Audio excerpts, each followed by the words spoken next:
Hey everyone, Sisir here.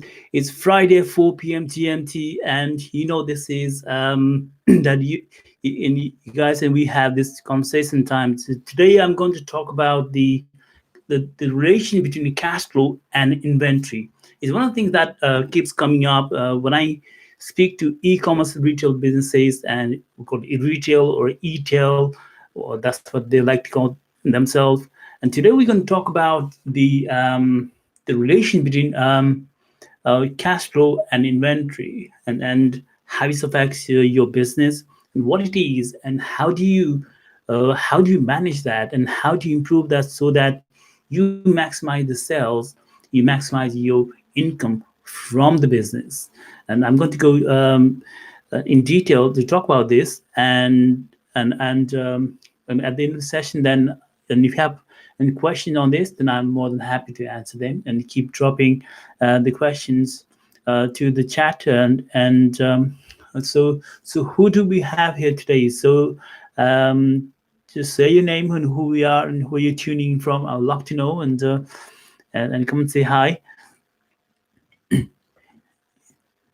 And those of you who don't know me, and my name is Sasir, and I'm a financial scaling coach for female entrepreneurs who wants to take home more income from the business without having the hassle of going through the business in hamster wheel and spending less time in the business. So it's not about scaling your business. It's not only scaling your business to actually to grow your business. It's actually about growing your personal income from business. So if you know what that means, then you can go ahead and watch the my other video, which I did YouTube live, I think about 2 weeks ago. You can go ahead and watch that after watching this one.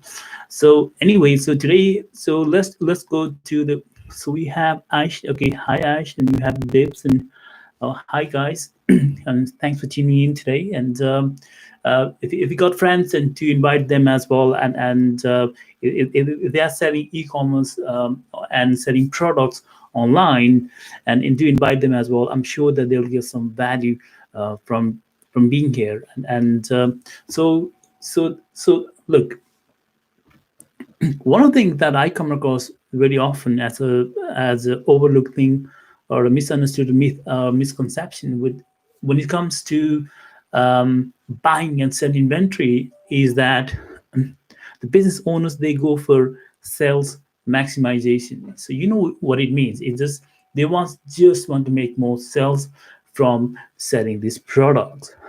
But what we have to understand is you're selling a physical product. So when you go for sales maximization, then you often overlook what I call the stock optimization. That's even more important than the sales optimization, because when you have stock that are unsold and getting obsolete, and then later on, and you have to sell them at a relatively very cheap amount, then all the profit, all the sales that you made in the previous period, and that becomes taken away from the losses that you're going to make in the coming months, in the coming periods. So at the end of the day, they end up with nothing, no profit at all. So it's about you, how much inventory that you have that you can sell in the business. Hi, Mohit. I know, like, you tune every week, and you're the first few ones. When I post a video on YouTube every Tuesday, and you're the first few ones to come in. And thank you so much for supporting all the way. Thank you so much. So I'll come back to the conversation here, and so what happens is they end up not making profit at all. So let's say with January, February, March. So they end up buying a lot of stock at the end of December, and they end up selling whatever they can by end of Jan, and they're not making sales in February and March. And what they have to do is at the end of March, they have to just get rid of them. So they're either selling at loss, and mostly they are, or with very low profit margins. What this means is, like, when you also add up your cost and expense and everything by shipping everything into it, sometimes you even have to pay storage charges. All the profit that you made in January are being eaten up by not so making profit in February, and making losses in March. So by March, by that quarter, you have zero profit. And that's the big problem that e-commerce businesses have.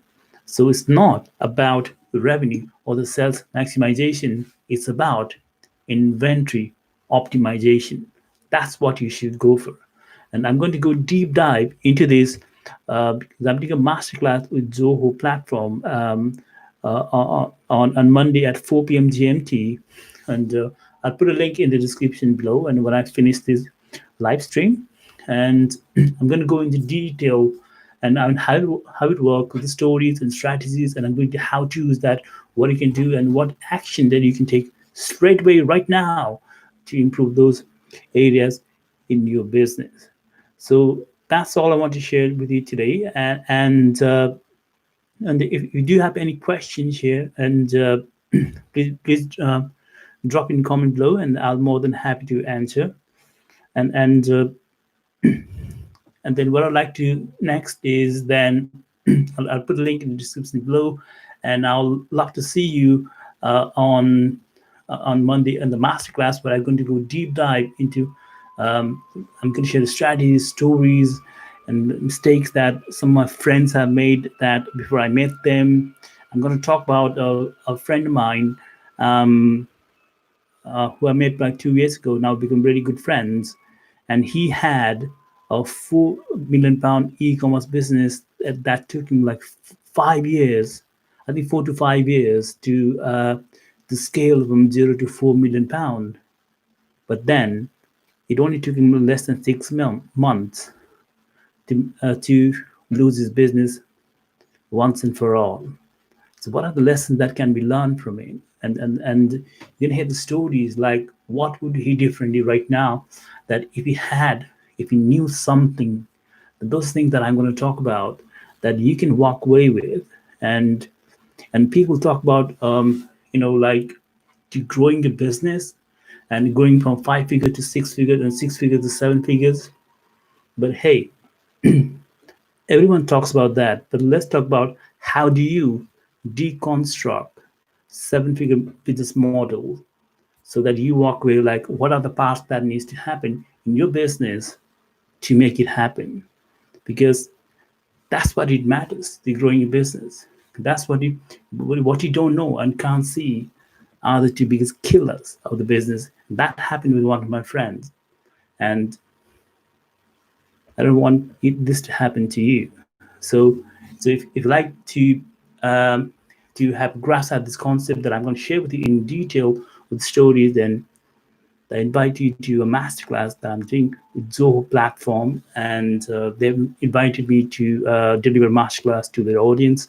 So you're going to walk away with, if you are e-commerce businesses that are selling physical products online, or you retail or e-commerce or e-tail, or whatever it is, that will work for you. So I look forward to seeing there. Okay, got a question. At what size, revenue wise, or as per the number of units sold, inventory management becomes so crucial for a business that they would move out of a spreadsheet and start using software? Yes, I think I would actually think it differently, Mohit, because people talk about, okay, I can manage this in a spreadsheet, but the spreadsheet has like so many anomalies that and so many opportunities for mistakes, and it plus like it's so time consuming, and even like you're doing 50,000 a year as opposed to 500,000 a year. As to now there are apps which cost like £10, £10 or 20, $10, $20 a month, and and that's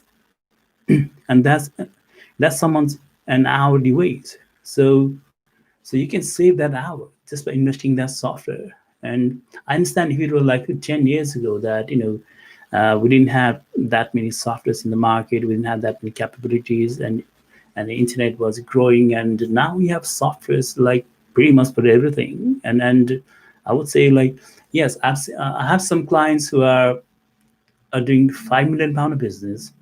They're still having stocks in spreadsheet, and they're okay with that if that works for them, and that works for them. But it's still a time consuming thing, and no matter how uh, time how many times I advised him to do, and see, but it's just a hassle. It's just a hassle, and some have changed, and some are changing, and some opposed to changes. So I think it's more down to human behavior as well. But in terms of actually, but revenue wise, I wouldn't go along that way. I would just think like, what's the value that I get when I put this in a software, and they save time and accuracy and efficiency. And people talk about being efficient, and that's good.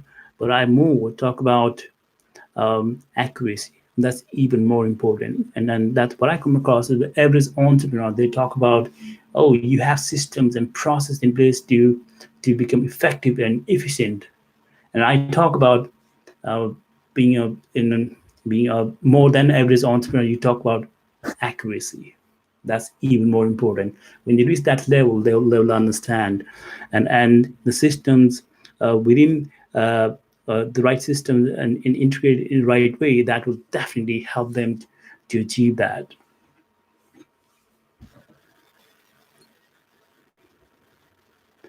Um, does that answer your question, Mohit?